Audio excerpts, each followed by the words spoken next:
Well, good afternoon or good evening, everybody.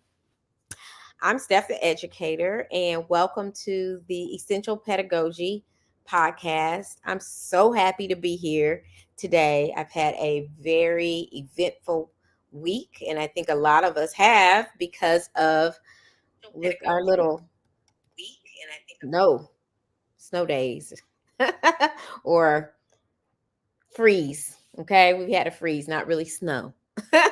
We had a freeze.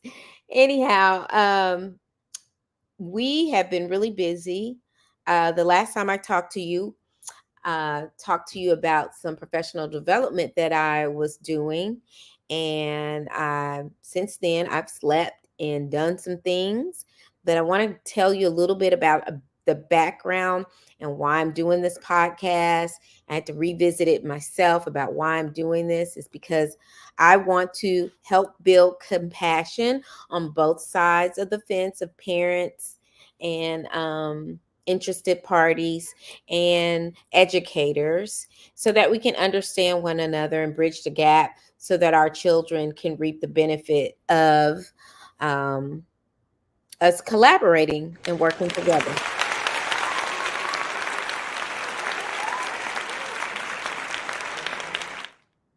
So I usually talk to a few professional educators before I really settle in on a topic.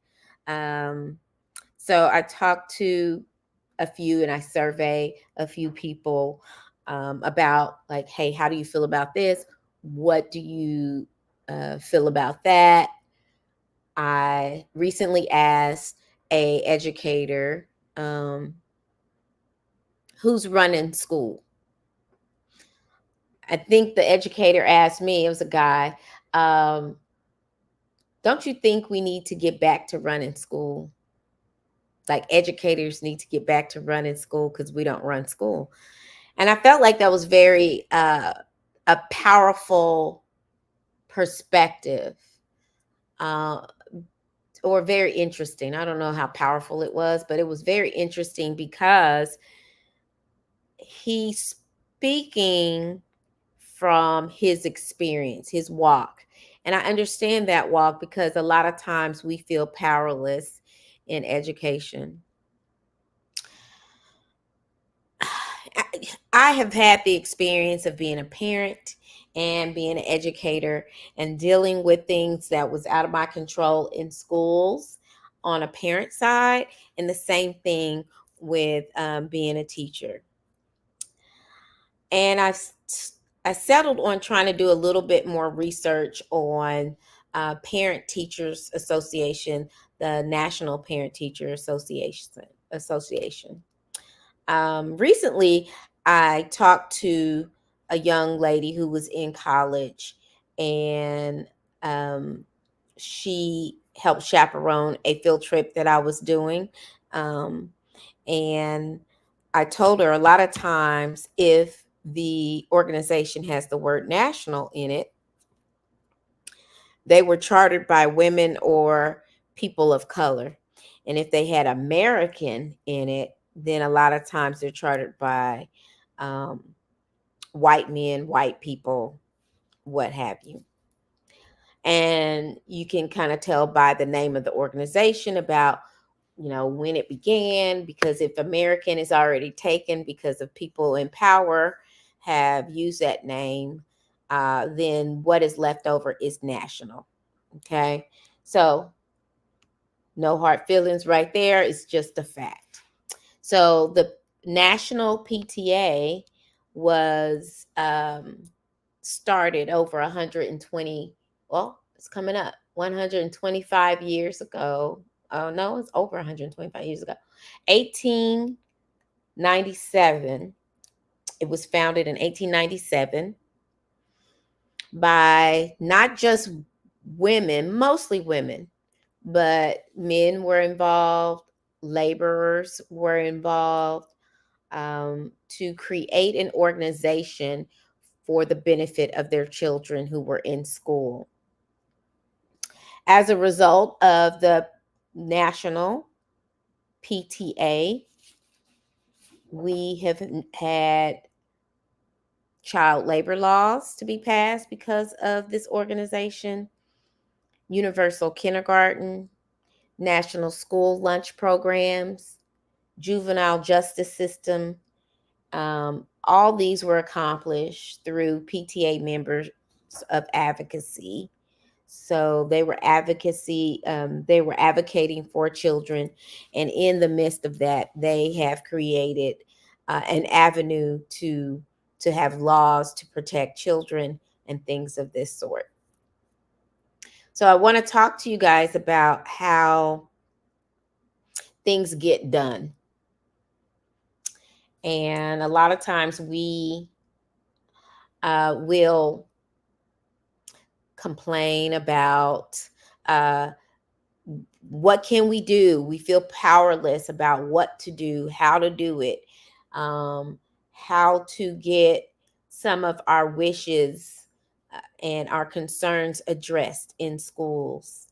Well, one way is to do it through national organizations who have the in with lobbyists and legislatures, and they vote in what are like the hot topics that they want to take care of for the future, actually. And so this is how some we get things done. A lot of people will complain, but usually it's through law. It's through a lawsuit or it's through legislature that is being pushed through some kind of organization to be put on our ballots for some sort. And the national PTA, Parent Teacher Association, is one way to do that. Now, there's big push every year for teachers to be a part of Parent Teacher Association, and I have been on boards outside of my personal school. I've been on boards for Parent Teacher Association through my children's school, their elementary school at Creek Valley. I was on the board there for a couple of years, maybe 3 years for the boys. I did not go over to middle school, but I always joined PTA at every school they attended, as well as my personal school, because it was just important that I had a presence, that I knew what was going on, that I collaborated with other parents and teachers, and that they knew that I was all in on their education. So if you have not joined PTA for your child's school, you might want to do that ASAP. And you can do it online. Yay. Um, oh, forgot to tell you. So it's weird, but of course I have to pay at my school and at my personal children's school when they were in uh, lower grades and in high school, which they're all both out of school now. But I was a life I'm a lifetime member, Texas lifetime member of the PTA, and you get awarded this by being an outstanding teacher of some in some capacity, caring for a child in some capacity. Um, what is TLM? Oh, Texas Lifetime Member. Yeah. Texas. I was like, what are you saying? It's Texas Lifetime Member of PTA. And I got that, I believe, in 2008 or 2009. I got that, and so I pay like maybe $2 cheaper, maybe $3 cheaper than some other teachers who did not get the Texas Lifetime Membership Award. um So, um, but I learned a lot in being in that organization. So I felt like it was very important to tell everybody about the mission of PTA, how some other organizations sometimes try to mimic PTA, but they're not necessarily as organized, nor do they have the respect of the the PTA national organization, which Texas is a part of the organization. Anyhow, I want to talk to you about. It was founded in 1897. It was integrated in 1970. Let's rest in that. So in 1970, there was a woman. Before 1970, there's a woman that was in charge of a African American organization of parents who um, were advocates for their children in school. In fact, theirs was founded a while back, earlier than 1970. But this is when um, integration of the two organizations became one. So the lady's name is Selena Sloan Butler. It's an African American lady, and they put her picture up as one of the founders of this new organization, which is PTA. Was not put together until 1970. I say that because my goodness, um, that's so recent. I mean, really recent. And my mouth was open. I didn't know that, even being a part of the board.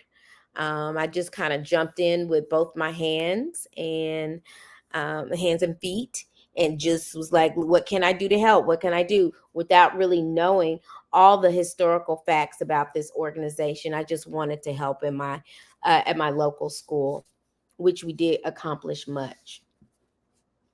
Um, but it was very mind-boggling, and um, more and more, I find that this country, as a unified country, so to speak, a country that is taking advantage of lots of a multitude of people's gifts and talents, and working together to accomplish a common goal, that is so young. That's only 53 years, guys. And it will be 53 years, I think, in February, that they were um integrated. But I just, it's mind-boggling. I'm only 51, and so um I just, me as I'm thinking I reap the benefits of that organization coming together um, and accomplishing things for children. It is mind boggling. That's all. It's mind boggling. Um, so when we talk about can we make a difference in schools, when we talk about, the many different uh, challenges we have in schools, there are ways that we can deal with things that sometimes we leave it up to elite people to make decisions for us. And I say elite people because I'm not elite. I make below um uh a your middle class, what you would call middle class people. I think that the salary for middle class is probably like right at 70. I'm not there, and so you know I'm not middle class. And I'm definitely not elite. Elite people um, have been in organizations for a very long time. Their families have been in organizations, so they're accustomed to knowing how things are done, to make real and lasting change, not just a complaint. And I'm going to go tell the principal or tell the teacher what I think needs to happen. Um, so it's just more to it than that. And so I just want to arm everyone that there are mechanisms and getting some things done. They're not the only organizations to do things in the school, but you got to you got to be involved in this way. And the bare minimum of what you can do is 3 cents a day to become a PTA member. And so I want to talk to you about how um, I've been thinking about who's running school. Why do we have so many problems, and why are these challenges, and why we're having why are we burnt out as educators? Why is it so hard? Of course, it's a multifaceted problem or challenge, but I'm going to tell you a little bit of story that I've been dealing with. And I don't know if I've said this about, uh, I tell you guys the truth. And sometimes it's current stuff, right? Like that is like getting to me, and I am communicating it because I'm passionate about what I do. So then I'm thinking deeply about some things, thinking about my thinking in the midst of, cognition, in the midst of all the things that is happening around me, about the things that I need to handle, about the things that I feel like should be most important to me to get through my day or to impact a child in the most positive way. So I'm passionate about what I do. So I'm going to tell you about this small, minor thing in the world that it's minor, but boy, did I tell you, it became a big thing. Okay. So since August, I have had one particular young boy come into my class tardy. He has accumulated over 30 tardies this year. I have him the first class of the day, the first period of the day. And class starts at 8:10.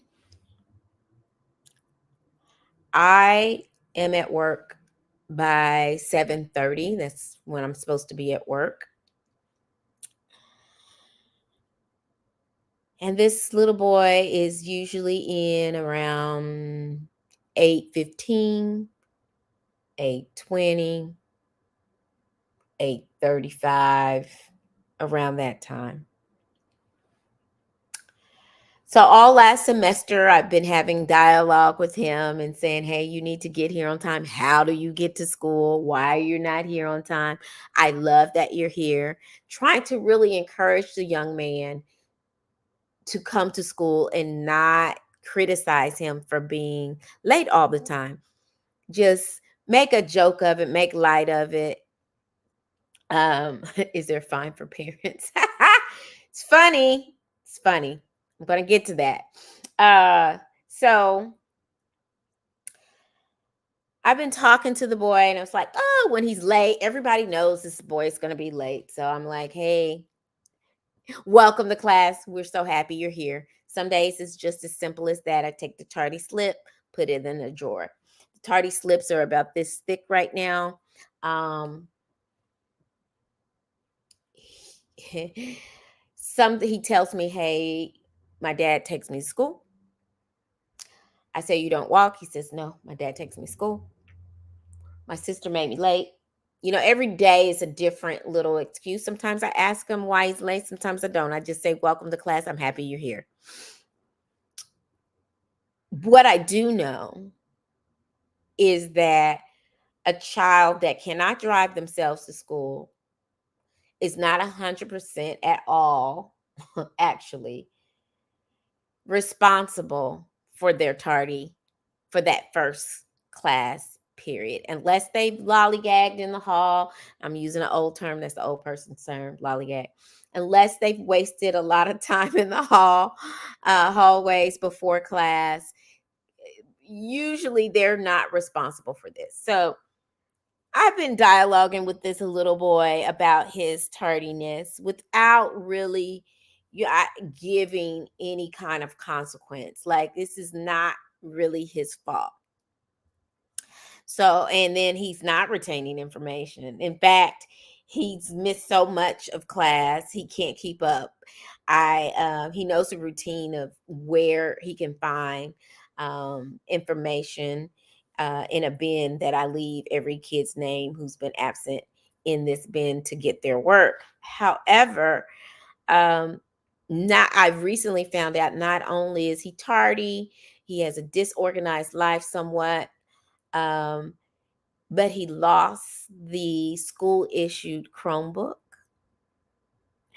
and he can't find it. So I have a loaner one in my class and he's been using it every day. And sometimes students leave their Chromebooks at home. And so there's been this like, like race to figure out who's going to get my Chromebook first period. To and he sometimes misses out because guess what? He's tardy. So someone has the Chromebook by the time he gets to it. So he's not finishing his work. We are now coming upon 3 weeks in school next week, and he's not doing well.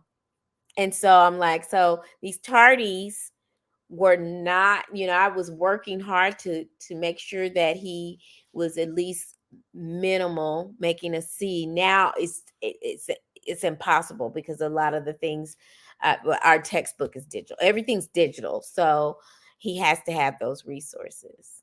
Yeah, where are the parents? He has 2 parents at home, but dad takes him to school. Okay. So for days I had plans on calling dad. I wrote dad's number on one of the tardy slips on the back of the tardy slip, and I put the clamp on it, and I organized the tardies in numerical order so I could say on this day he was tardy, came in at 8:15 because it's documented. This day he came in on such and such, and lots of consecutive days. So we start over with tardies in the semester, which I wasn't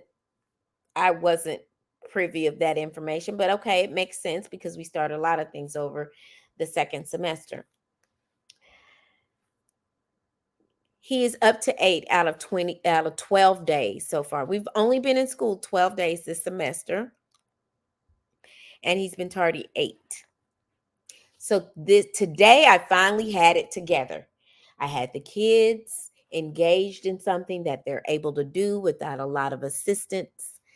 I had taken all my attendance, did all my paperwork, all this thing that anybody else wanted from me. And now I can finally make the phone call to this child's dad. I don't invite the child on the call because he is busy with my loaner Chromebook today. I go in the hall. I call the dad. And the dad first answers the phone. Yes, what's up? So I say to dad, hello, my name is Miss Powell. Are you Mr. Blah, blah, blah? Yes, yes, this is him. I was like, oh, well, wonderful. I'm calling from your son's school. I want you to know that he has not been coming to school on time. He has over 30 tardies this year. Why am I just getting a call? Well, sir, I've been talking to your son and I've been asking him, why is he coming in late, whatever. Well, I drop him off every day. He told me that you drop him off every day, but he's here late. Well, I get them to school. And I was like, but I don't know if it's on time. Well, I need to talk to him. I'm going to talk to him today after school. I said, "Oh no, sir. You don't have to talk to him when he gets home. We're going to talk today." So I bring the little boy out in the hall, come out. I didn't want to disturb him, but I'm going to have to. And I said, "Sir, your son is saying that you bring him to school late." And he said, "Well, why didn't he tell me?" And I said, "Sir, kids are bashful to come to their parents with such things. They don't want to have to reprimand a parent when you guys are working so hard for them. There are certain things that they are bashful to talk to their parents about." I was bashful and talking to my mom about certain things. And so I think he is bashful. But today we're going to get to the bottom of this. So he said, "I get you to school every day. Why are you playing around in the halls? Or and the boy was backed into a corner. So he said, "No, Dad, you get us to school every day at 8:15 or later." Now, when I contact the attendance secretary about what do we do with excessive tardies, what do we do about this? I got an email with our tardy policy, and I'm going to put out some statistics. Okay? Statistics. I have 136 students. Okay? 136. At any given time, any of those kids can be tardy, absent, sick, which I just got notification from a parent that her child has COVID-19. And guess what? They were in school in my class today. Girl, I take my elderberry every day. I'll just say that, my elderberry tea.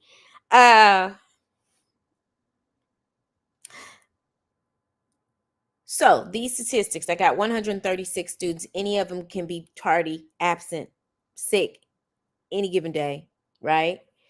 The first three tardies in my specific class, because I only teach science, so I have 5 science classes and one character ed class. We'll call it that. It's called advisory. So by the third tardy in my personal class, I'm supposed to make parent contact. At 10 cumulative, which is all throughout the day, there should be an office warning. Student makes parent phone call with student services in the office. That's at the 10th. Okay. 15 cumulative. This is over all classes. Lunch detention. Don't know. Now, the first one, it says 3 by class. It says teacher parent contact, which they're saying to me, teacher, you need to make that contact with the parent.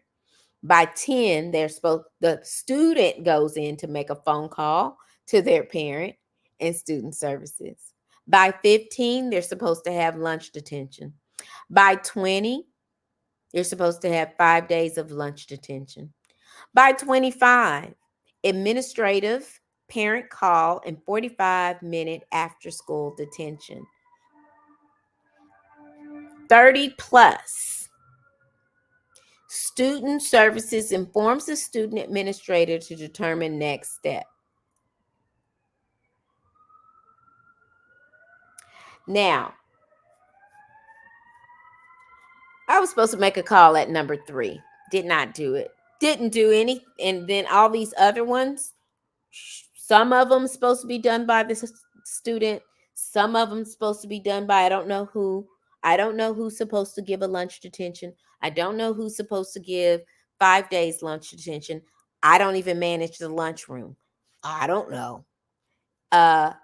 I know an administrative parent call didn't happen because the parent was mad at me for not calling them. This is an overwhelming policy that's not working at all. And I don't want to point a finger at anyone other than the fact that this is stupid and we should not be doing this. This should be scrapped. I don't want to do the job that a machine can effectively do. Machines can notify a parent.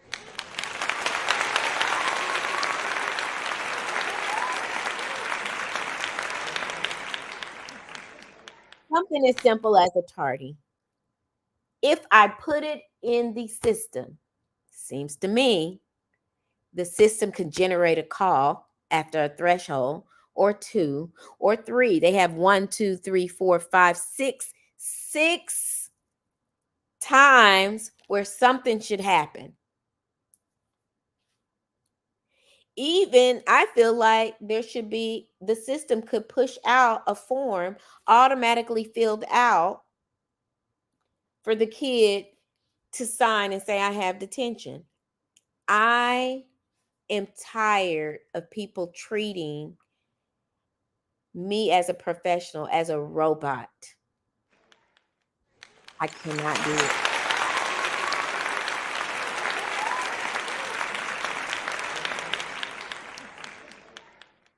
I literally, it's impossible to do all this and communicate about a grade and to support a kid with um, Girl Scout and to go to the dance recital and to go to the basketball game. We're supposed to wear all these hats as teachers and do and be the secretary and do this paperwork. I thought I was caught up. Then I get this. And I'm not going to be bothered by it because I know I had a great heart posture in handling all this. But I do resent having to give the parent the business over some tardies. We have to make viable changes. We have to get people involved so that we can collaborate better. And if people are struggling to survive, it makes it very, very hard. I have compassion for this young man's father, his family. I believe he's trying to do the best he can to the best of his knowledge. He's just not being as focused, as um, attentive as he could be. And maybe it's because he's trying to survive. He's trying to make a living. He's trying to keep the lights on. I'm not sure what all the motivation is. Um, but what I want to stress to people that when you bring children into this world, you got to pay attention to your children and what they are doing and how they're thriving in the world and how they're moving in the world.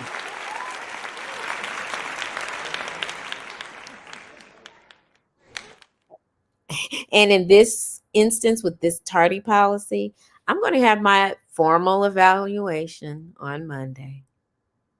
And I'm going to bring this up to my principal. I don't think this policy is going to change because I say this is stupid. But what I can do is over time be a part of an organization so that we can evoke real change. I'm not going to say change is going to happen overnight. And I do believe change has happened, not always for the better of the child, but for what people feel are in their best interest because they just feel strongly and they know a way to go about it. I don't think we need to be wasting our time figuring out our bathroom situation for children. And I don't feel like that should be part of legislation necessarily.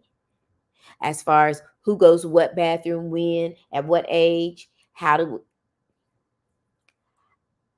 I do believe there are more important things to deal with in education.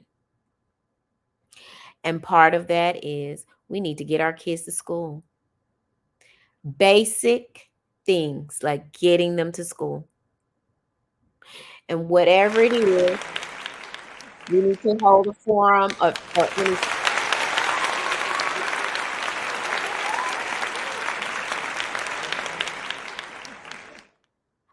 we need to do it. We need to hold a forum and figure out what our community is struggling with so that we can help them. But you know who's part of PTA? Not this dad. He's not a part of PTA. You know who's a part of PTA? People who want to control teachers. Sometimes they want to help us. A lot of times they want to help us. But a lot of times people join organizations in protection mode, like uh, people are out to get them and they want to protect their child. So they want to be in the trenches so they can see all the things, so they can prevent their child from being hurt or something, or being you know, abused in some kind of way, or mistreated. And really, that's not what we're here in education as a whole. Not that I'm saying that no one ever gets hurt or anything in school, but I'm saying that that's normally not the heartbeat for someone to take below average wages and be there ready to go at 7:30 so that I can start class on time and get everybody settled in to learn the lesson that I need them to learn. That's not what we're here for. So, what I want everybody to do is, if you really want change, you get a part of PTA or some kind of organization that is going to help with the laws so that we really can change education from the inside out. Right now, I'm not certain who. I think government is in charge of education. Parents, elite parents, because they have the means, the education, and the mechanisms to make the change, and government. It's not our um, working class parents. They're not necessarily making the change unless they are working, um, not full time. They take off and have these PTO time, to take off to go to these meetings and things like that is happening during the week, and traveling sometimes to Austin. Unless they have that kind of job, a lot of the working, you know, not mm, above average earner. A lot of them are not doing that kind of work. They're doing fundraiser work. They're doing a lot of grassroots work at their local schools, but they are not doing all the voting for what goes on ballots. So I need for you guys to not just be a part of PTA, but understand what your PTA is doing and how they contribute on a state level and national level. And that is today's lesson. I'm going to let y'all know about what is going to come of this policy. I'm not going to be liked, but it doesn't matter because I have stopped letting evaluations dictate how I feel about myself and the work that I do that I'm so passionate about. So yes, I will look at it for feedback sometimes, and then I will do the best I can and pray that God leads my step every single day. But in some ways, this could backfire on me talking about this policy. And I'm going to do it as diplomatic as I can. But I think it is outrageously stupid. So, y'all wish me luck. I'll let y'all know in 2 weeks what comes of this. But I'll have a great topic next time. Y'all, join PTA, join an organization that's really going to bring real change to schools. It can even be through our Greek organizations, through colleges too. So, but please try to get involved in some kind of way. Um, Take baby steps and just listen to your child read it out loud. If you have school age children, just listen to them read out loud. Help them. Spend 25 minutes a day listening to them read. It's going to bring a world of difference. You don't even have to join PTA. If you just do that, it's going to bring a world of difference to you and your child's life. I promise you. And that's what I'm here to do, is try to encourage us to be better for our children. Until next time, y'all stay safe, and know that I'm thinking about all the things that we need to do in order to make education better. Give me feedback. If you have any suggestions, email me at evanAvery1, the number one, at gmail.com. Okay? Thank you, and see you guys next time.